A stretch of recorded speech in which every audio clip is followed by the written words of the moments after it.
सांसद और जिनके साथ में लंबे समय तक संसद में मुझे भी कार्य करने का अवसर प्राप्त हुआ, ऐसे श्रीमती जसजीत कौर मीना जी उत्तर प्रदेश सरकार में मेरे सहयोगी मंत्री श्री जसवंत सैनी जी, जिला संगठन के प्रभारी श्री संजय सिंह नरोका जी, पूर्व प्रदेश अध्यक्ष अशोक परनामी जी, जम्मू कश्मीर राज्य के पूर्व उप मुख्यमंत्री श्री कविंद्र गुप्ता जी, भारतीय जनता पार्टी के लोकप्रिय प्रत्याशी श्री रामविलास मीना जी, पूर्व मंत्री श्री भूपेंद्र सैनी जी, पूर्व सांसद श्री राम कुमार वर्मा जी, श्रीमती नीलम गुर्जर जी, श्री शमशेर सिंह जी, श्री रवि धालीवाल जी और भारी संख्या में आज लालसोट विधानसभा क्षेत्र से जुड़े हुए सभी उपस्थित भाइयों और बहनों को राम राम साहब। भाइयों बहनों, विधानसभा चुनाव के लिए आप सबसे अपील करने के लिए मैं विशेष रूप से यहां पर आया हूं। पिछले 5 वर्ष में राजस्थान ने बहुत कुछ खोया है। जो राजस्थान अपने शौर्य और पराक्रम के लिए जाना जाता था, जिस राजस्थान में भक्ति और शक्ति दोनों एक साथ बहती हुई दिखाई देती थी, जो राजस्थान अपने आन बान और शान के लिए जाना जाता था, और जो बहनों वो राजस्थान आज यहां पे करा रहा है। कहीं कन्हैया लाल केली की हत्या होती है, कहीं पर बहन और बेटियों के साथ जिस प्रकार का अपराध होता है, आज राजस्थान के बारे में, राजस्थान की इस बदहाल स्थिति के लिए राजस्थान जाना जा रहा है। इस राजस्थान में प्राचीन काल से ईश्वर और पराक्रम के स्मारक के रूप में यहाँ के पर्यटन को देश के अंदर अग्रणी स्थान पर पहुंचाने के लिए सम्मानीय पूर्व उपराष्ट्रपति और राजस्थान के पूर्व मुख्यमंत्री श्री भैरव सिंह शेखावत जी के समय में पर्यटन विकास के लिए कार्यक्रम आगे बढ़े थे। भाइयों बहनों, आज पर्यटन को दूर वे सब भी खराब स्थिति में है, विकास ठप पड़ा है, नौजवान बेरोजगार है, अन्नदाता किसान बदहाल स्थिति में है, बहन और बेटियों की सुरक्षा खतरे में पड़ी हुई है।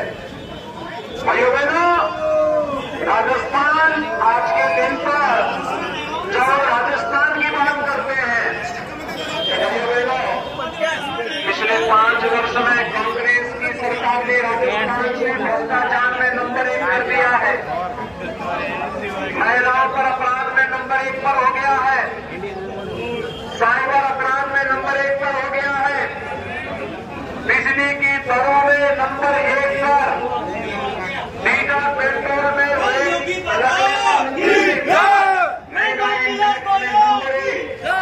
और परीक्षाओं के पेपर लीक में भी नंबर 1, मंडी टैक्स में भी नंबर 1। भाइयों बहनों, जब देश बदल रहा है, मोदी जी के नेतृत्व में आज भारत दुनिया के अंदर एक विकसित ताकत के रूप में स्थापित हो रहा है, विकसित देश के रूप में स्थापित हो रहा है। दुनिया का नजरिया भारत के प्रति बदला है। प्रधानमंत्री मोदी जी दुनिया के अंदर किसी देश में जाते हैं, उनका सम्मान पदक पावड़े बिछा करके पूरी दुनिया करती है, तो सम्मान भारत के 142 करोड़ लोगों का सम्मान होता है। भारत की सीमाएं सुरक्षित हुई है। जिस कांग्रेस के शासनकाल में घुसपैठ होती थी, आतंकी वारदात होती थी, उन्हें मालूम है आतंकवादियों को भी, उनके आकाओं को भी, कि भारत के अंदर घुसपैठ करना, आतंकी घटना को अंजाम देने का मतलब ये है कि फिर भारत के बहादुर जवान उन्हीं की मान में घुस करके मारेंगे भी। उन्हें मालूम है ये भारत है, छेड़ता नहीं, लेकिन कोई छेड़ेगा तो फिर छोड़ेगा भी नहीं। और भाइयों बहनों, ये भारत नया भारत है, समस्या का समाधान करना जानता है। समस्या कांग्रेस ने दी आतंकवाद की, समाधान मोदी जी ने किया। समस्या नक्सलवाद की कांग्रेस ने दी, समाधान मोदी जी ने दिया। अलगाववाद की समस्या कांग्रेस ने दी, समाधान मोदी जी ने दिया। अराजकता कांग्रेस की देन थी और उसे सुराज में बदलने का काम मोदी जी ने किया। अविश्वास कांग्रेस सरकार के समय पैदा हुआ था, उसे विश्वास में बदलने का काम मोदी जी ने किया। और भाइयों बहनों, विकास के कार्यों की चर्चा अभी यहां पर हमारे प्रत्याशी कर रहे थे। हाईवे कैसे होने चाहिए, कनेक्टिविटी कैसे होनी चाहिए, देश के अंदर 38 किलोमीटर हाईवे का निर्माण प्रतिदिन हो रहा है, एयरपोर्ट बन रहा है, एयर कनेक्टिविटी बेहतर हुई है, AIIMS, IIM, IIT, one district one medical college, हर घर नल की योजना और योजनाओं की एक लंबी श्रृंखला लगातार आपकी माननीय सांसद संसद में हमेशा इन विकास के मुद्दों पर बोलती थी, इन मुद्दों को उठाती थी, यहां के विकास के मुद्दों को लेकर के संसद में लड़ती थी। और भाइयों बहनों, आज परिणाम है कि दौसा जनपद में भी केंद्र की योजनाएं दिखाई देती हैं, लेकिन राज्य की योजनाएं गायब हैं। याद करिए कि कांग्रेस 55 वर्षों में कुछ नहीं कर पाई। मोदी जी ने मात्र 9 वर्ष में 12 करोड़ परिवारों को एक शौचालय दे दिया। 12 करोड़ का मतलब 1200 लाख परिवारों को, 1200 लाख परिवारों को। भाइयों बहनों, 4 करोड़ गरीबों को एक आवास दे दिया। 4 करोड़ गरीबों के घर में फ्री में बिजली के कनेक्शन पहुंचा दिए। 9 करोड़ 60 लाख गरीबों को फ्री में उज्ज्वला योजना के रसोई गैस के सिलेंडर उपलब्ध करवा दिए। 5 लाख रुपए की स्वास्थ्य बीमा का कवर 50 करोड़ लोगों को दे दिया। और भाइयों बहनों, हमारे नौजवानों के लिए स्टैंड अप की योजना, स्टार्टअप की योजना, डिजिटल इंडिया की योजना, मिशन रोजगार की योजना,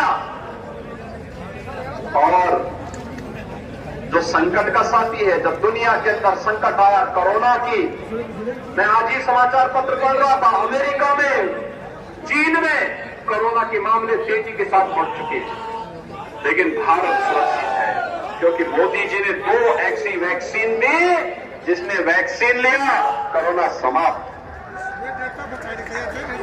80 करोड़ लोगों को फ्री में राशन की सुविधा का लाभ दिया।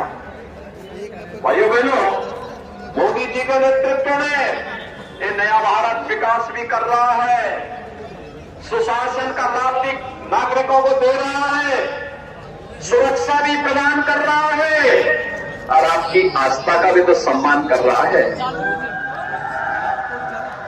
याद करिए, कांग्रेस की सरकार ने रामनवमी को यहां कर्फ्यू लगा दिया था, रोक लगा दी रामनवमी के जुलूसों पर, लेकिन हम लोग 500 वर्षों की जो समस्या थी, आज यूपी में डबल इंजन की सरकार है, मोदी जी का नेतृत्व है, अयोध्या में राम मंदिर का निर्माण कार्य कर रहे हैं। हो रहा है ना भाइयों बहनों, हो रहा है ना। अब आप देखिए, ये कांग्रेस के लोग क्या कहते हैं, कहते हैं राम और कृष्ण हुए ही नहीं। यानी ये राम और कृष्ण के अस्तित्व पर प्रश्न खड़ा करके हम सबके भावनाओं के साथ खिलवाड़ कर रहे हैं। हमारे तो प्रत्याशी का नाम ही रामविलास है, हमारा संबोधन ही राम नाम है, यानी पैदा होते भी राम राम और अंतिम यात्रा में राम नाम सत्य है करके ही निकलती है। गांधी जी ने भी अंतिम समय में हे राम ही कहा था ना, लेकिन कांग्रेसी कहते राम हुए ही नहीं। यानी सबसे पहले केवल एक कांग्रेसी ही पैदा हुए थे, उससे पहले कुछ भी नहीं था ये लोग मानते हैं। इससे बड़ा झूठ और क्या हो सकता है। और भाइयों बहनों, इसीलिए मैं आपके पास आया आपसे कहने के लिए, एक कांग्रेसी केवल माफिया पालते हैं, बजरी माफिया, खनन माफिया, वो माफिया, पशु माफिया और अपराध में सरकार के संरक्षण में बढ़े हुए माफिया। और भाइयों बहनों, इन्हीं माफियाओं का इलाज हम उत्तर प्रदेश में कर रहे हैं। अच्छा लगता है ना जब उत्तर प्रदेश में माफिया का इलाज होता है, कैसा लगता है? अगर बीजेपी की सरकार होती तो ये माफिया नहीं पनपते। और भाइयों बहनों, याद करिए 5 वर्ष पहले जब श्रीमती वसुंधरा राजे जी के नेतृत्व की सरकार थी, जनता की सुनवाई होती थी, विकास भी होता था और साथ साथ सुरक्षा का बेहतर वातावरण भी था। और इसीलिए आज हमें सुरक्षा, सुशासन और विकास के लिए बीजेपी आवश्यक है और आपकी आस्था का सम्मान करने के लिए भी बीजेपी आवश्यक है। डबल इंजन की सरकार होगी, डबल स्पीड से कार्य होगा। और भाइयों बहनों, इसी के लिए आज हम आए आपसे कहने के लिए, आपके उत्साह को देख करके सब कुछ ये बहुत अच्छा लगा कि आपने श्री रामविलास मीणा जी को अभी से तय कर लिया है कि चुनाव जिता करके भेजेंगे। सहमत है? सभी लोग सहमत हैं? भाइयों बहनों, और मैंने यही कहने के लिए आया हूं, अब किसी को संदेह है कि अयोध्या में राम मंदिर बनने में? किसी को कोई संदेह तो नहीं है ना? सब लोग मानते हैं अयोध्या में राम मंदिर बन रहा है ना। और 22 जनवरी 24 को प्रधानमंत्री जी 500 वर्षों के बाद रामलला का विराजमान भी राम मंदिर में करेंगे। सहमत है ना? अब आप बताइए कितने लोग अयोध्या आने के इच्छुक हैं? भाइयों बहनों, मैं आपसे अपील करूंगा, रामविलास मीणा जी को और दौसा विधानसभा संसदीय क्षेत्र में जितने भी विधानसभाएं हैं, वहां के हर भाजपा के विधायक प्रत्याशी को जिता करके जयपुर भेजिए। और भाइयों बहनों, मैं जसकौर जी से, रामविलास मीणा जी से कहूंगा कि 22 जनवरी के बाद लालसौर से भी और दौसा संसदीय क्षेत्र के सभी राम भक्तों को लेकर के उसके बाद ये लोग अयोध्या आए, अयोध्या में बाकी व्यवस्था करें। सहमत है? सभी लोग सहमत हैं? तो 25 नवंबर को कमल चुनाव चिन्ह पर भारतीय जनता पार्टी के प्रत्याशी को, रामविलास मीणा जी को भारी बहुमत से विजयी बना के भेजेंगे ना? सभी लोग कमल साथ बोलेंगे भारत माता